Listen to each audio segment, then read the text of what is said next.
Weekly store update as of May 7, 2026. Naayos at natapos namin na visual ito pong show window, Mother's Day display. Ang lacking po dito is itong TV ads. Kakasend lang po kanina.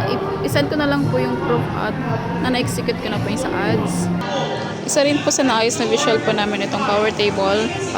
Nakalagay po dati dito is yung PQ color. So may lacking po kami dito ng mga ibang kulay, pero na SR ko na po ito.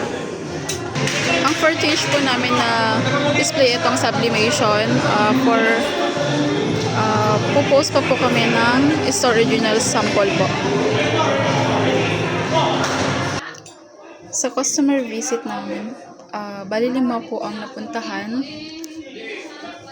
2 po ang natawagan. Possible na bumili po ito si Pag-ibig 2 Gigaraw, bali sublimation po. Then yung grupo Marilyn,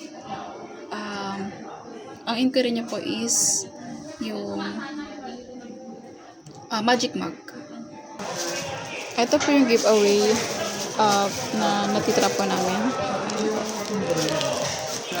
May mga planner pa po. Then yung ball pen, lahat naman po yan may print. Then yung ball pen case po, ang naipimigay po namin is ito po. So kulong po kami ng giveaway po ng umbrella. Sa Facebook update, store original post po namin ito pong Mother's Day mug. Ito rin po yung mug na gradient.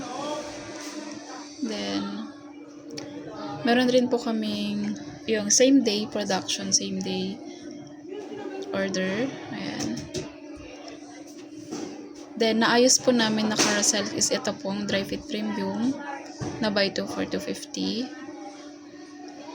And then ito pong canvas bag. Ayan. Sa stock room naman po namin, ito yung sa PQ Color Rock 1.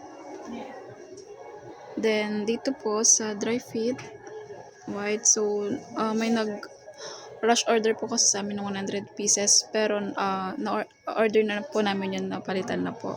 So dry fit white. Then yung dry fit colored, yung mga printables po natin, yung jackets, two-tone, CVC white. Sa bargain po namin, ito po na muna po yung alternative na ligay po namin